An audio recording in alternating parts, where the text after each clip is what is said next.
K-Pop Demon Hunters. ¿Es bueno que tus hijos vean esta película? Y la respuesta corta es que sí. Pero quédate hasta el final del video que te voy a dar unas preguntas que te pueden ayudar a mejorar la experiencia de ver esta película con tus hijos. La película animada del momento no solamente habla de K-Pop, habla de pertenecer, de aceptarnos y de esas voces que a veces tenemos por dentro que nos quiebran. K-Pop Demon Hunters llega con música muy pegajosa, con coreografías totalmente virales y con una estética que enamora, que es producto de Sony Pictures, que se ha transformado para mí en el estudio de animación insigne de nuestra época en este momento. Ha logrado demostrar que no todo tiene que ser secuelas, de que pueden haber historias originales. Sony Pictures, más allá de estar de Spider-Man Into the Spider-Verse, que podrías decir, bueno, pero están utilizando franquicias que existen. No, está Las máquinas contra los Mitchells, que es una película bellísima que trata sobre la familia, que estoy pensando hacer un video sobre ella porque realmente es muy buena para verla en familia. Y han logrado crear en cada película una animación un poco distinta, jugando con la misma idea, pero con sus variantes. Y en este caso, en K-Pop Demon Hunters, lograron mezclar efectos del anime con lo que es la animación actual y logran una estética que es bellísima, bellísima. O sea, la película es muy bonita de ver.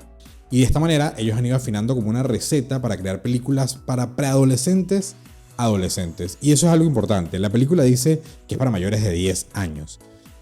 Yo creo que más allá de lo práctico, que es un tema de que hay violencia fantasiosa, etc., yo creo que va un poquito más allá de eso, porque es para más allá de 10 años. Para tú entender lo que sucede en la película, ir más allá de las canciones, es bueno que tengas más de 10 años. Muy probablemente estés viendo este video y tus hijos o tu hija tengan menos de 10 años y le estén cantando todas las canciones.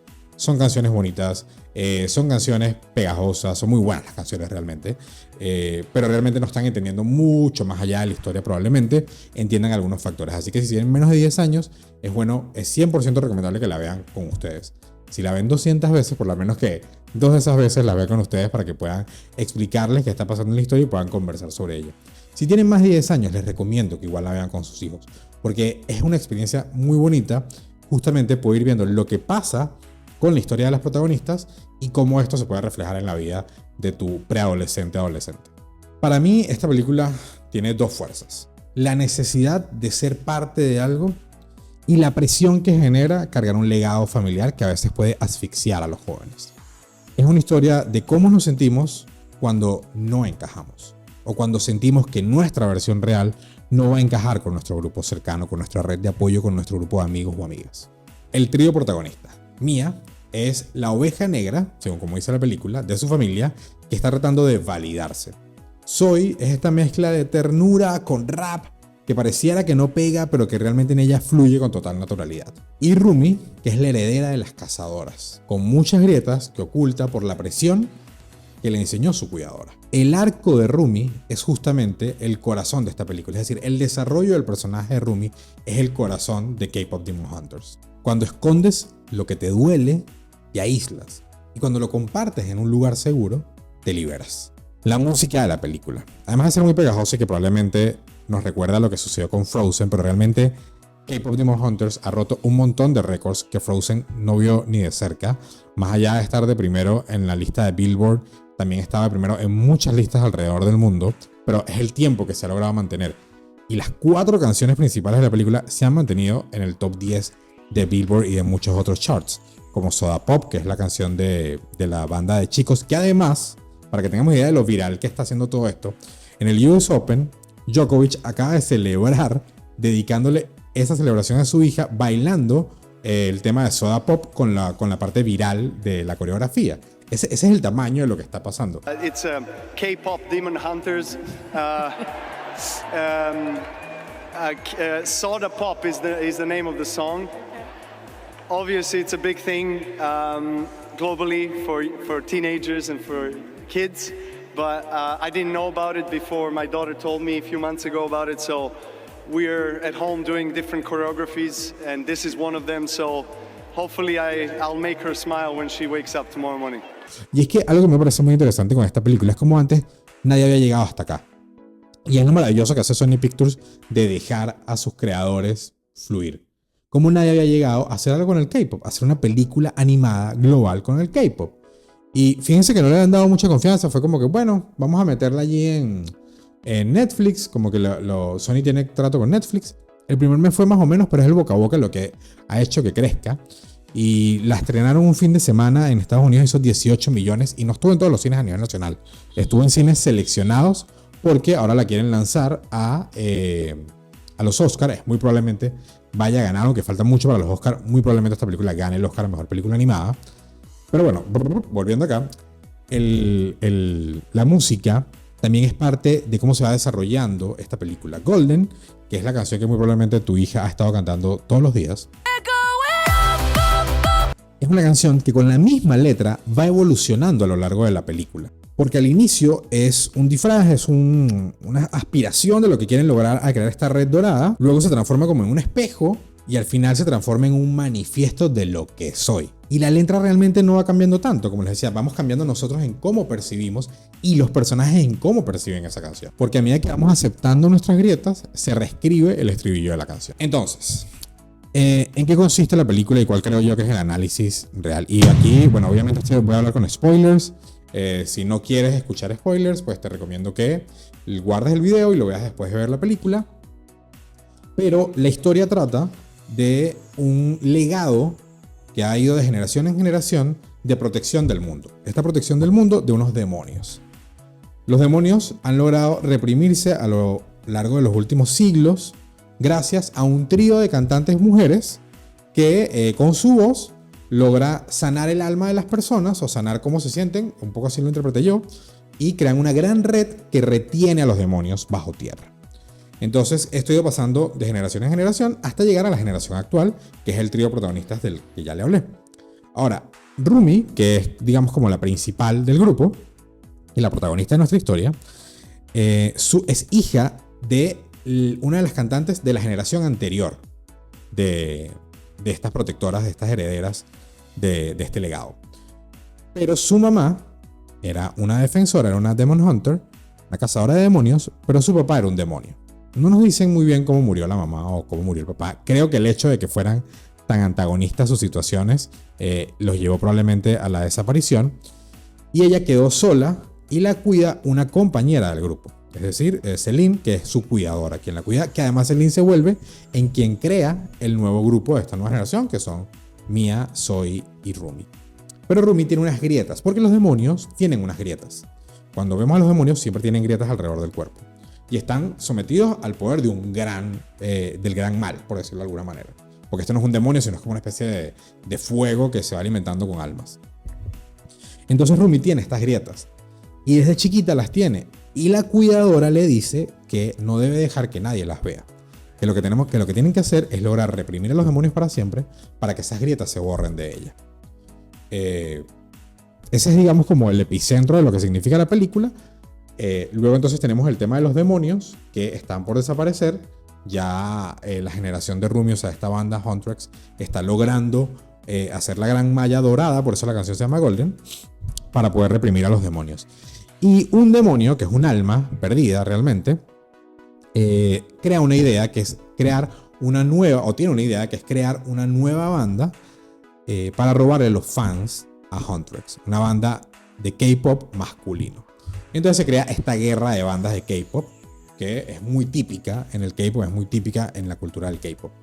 Y de eso trata la película, de cómo ellos empiezan a robar justamente cuando ya están a punto de lograr el éxito máximo de poder reprimir a los demonios, empiezan a lograr esto y cómo debilitan y se aprovechan de la inseguridad de Rumi para poder debilitar al grupo y poder ir haciendo que se creen nuevos espacios de los cuales están saliendo demonios y empiezan a robar las almas de los fans. Y lo que representan los demonios y las voces de los demonios es una cosa que me voló la cabeza. O sea, me pareció la mejor idea, o digamos uno de los mejores mensajes que logra la película, porque realmente te identificas un montón con lo que significa tener esas voces en tu cabeza. Juni es el demonio que les decía que crea el grupo de K-pop, el alma perdida que crea el grupo de K-pop, y Juni se aprovecha de la vulnerabilidad y de la inseguridad de Rumi. Y aquí hay un mensaje súper importante para los papás a lo largo de la película. ¿En quién confiamos nuestra vulnerabilidad? Rumi no logra confiar en sus amigas, no porque no confíe en ellas, sino porque tiene miedo de cómo sus amigas reaccionen a ella por lo que le dijo su cuidadora. Y aquí voy con otro mensaje importante, que yo creo que es todo esto que tiene que ver con la crítica con corazón y con ver las cosas desde el punto de vista de padres. A veces con una frase, decía una amiga mía, que a veces con una frase un papá o una mamá puede arruinarle la vida a los hijos. La cuidadora le dice, tú no puedes dejar que nadie te vea así. Y de una le inyecta inseguridad. Vemos que en otros momentos ella le dice, mis amigas sí me van a aceptar como soy. O sea, ella tiene una seguridad, pero otra vez le dice, no, espera que lo vamos a solucionar sin que ellas lo sepan. Entonces le alimenta esa inseguridad. Rumi no confía en nadie para ser ella. Juni, que es el demonio, ve esta inseguridad en ella y ve que ella tiene grietas, y al él ser demonio y tener grietas le cuenta su historia de humanidad. No se la cuenta bien, se la cuenta mal, a propósito, para que ella confíe, porque logra verse reflejada. Nosotros como papás, nuestros hijos pueden tener inseguridades. Si ellos no se sienten en la confianza de hablar de esas inseguridades frente a nosotros o frente a red de apoyo buena y sana, van a hablar de eso con personas que se aprovechen de esa inseguridad. Que vean, ella siente que no encaja en el aspecto físico. Yo le puedo decir que yo tampoco encajaba en el aspecto físico. Y termina yéndose a confiar en una persona que no sabemos quién es. Entonces, como padres, es muy, muy importante que nosotros estimulemos en nuestros hijos el poder hablarnos de lo que ellos quieran y de todo lo que tengan miedo sin juzgar. Si alguien me pregunta a mí, cuando me han preguntado cuál es el secreto para ser papá, para ser mamá, no juzgar. Es el mayor secreto de todos. Escuchar sin juzgar. Y tenemos que saber que muchas de nuestras frases a veces juzgan a nuestros hijos, juzgan a nuestras hijas, y eso va construyendo un muro. Rumi tiene un muro enorme, y de hecho el curandero que van a ver en una parte de la película se lo dice, le dice, wow, ¿cuántos muros has levantado? Que al final yo siento que no era tan estafador el curandero porque se da su cosita. Y dice, te has enfocado tanto en esto que has descuidado todo lo demás. Y en efecto es así. Te enfocas tanto en tu inseguridad que puedes terminar deshaciéndote de todo lo que te hace real y seguro solamente porque los demás no descubran tu inseguridad. ¿Qué son las voces de los demonios? Las voces de los demonios son las inseguridades. Son ese, tú no sirves para nada, tú eres un error, por eso nadie te quiere, por eso todo el mundo te deja. Todas esas preguntas son los demonios, que cuando no las compartimos en una red de apoyo segura, entonces nos van destruyendo. Pero que cuando las nombramos, entonces les vamos quitando muchísimo poder.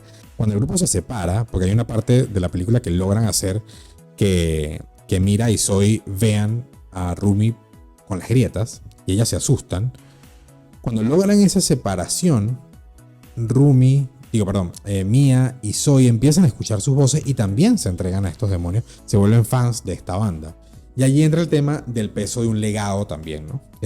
Rumi, no solamente está el tema de que la cuidadora le decía todas estas cosas, sino que al final ellas tienen un peso tan grande sobre sus hombros para ser unas jóvenes, básicamente salvar al mundo, que no les permite aflorar sus inseguridades.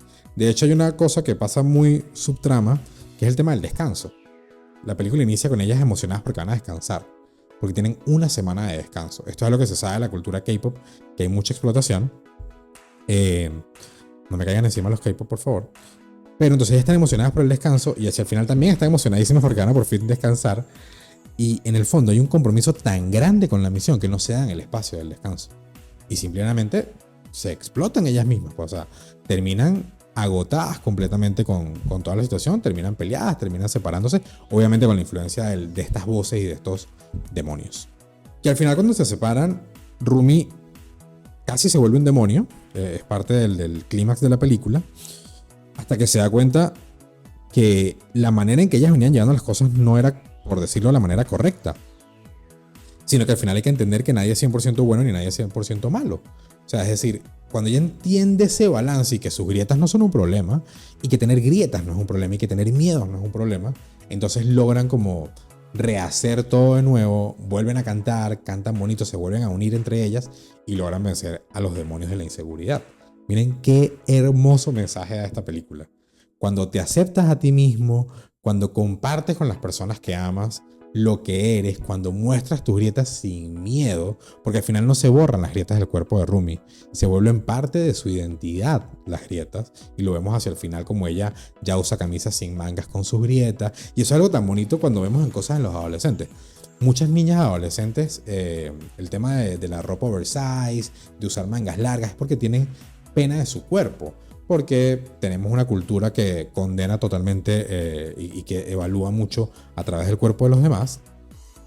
Y ella logra separarse y deshacerse de todo eso solamente cuando tiene la tranquilidad de poder mostrarse como es. O sea, yo digo, estas son las cosas que hay que romantizar. Estos son el tipo de historias que hay que romantizar, no la de buscar el amor verdadero, no, la de buscar y generar el amor propio. Y por eso es que me encanta lo que está haciendo Sony Pictures con sus películas últimamente y creo que hay que aupar que este tipo de cosas sucedan, que este tipo de espacios de películas estén presentes en la vida de nuestros hijos, porque transmiten un mensaje bellísimo. Sí hay una historia de amor debajo, de hecho al final Juni desaparece y vemos que no quedan ellos juntos. Simplemente fue una herramienta para ella poder llegar hacia donde tenía que llegar en ella misma. Pero al final es eso. Si nos aislamos de lo que somos, nos quedamos solos. Incluso estando rodeados de amigos, podemos estar totalmente aislados.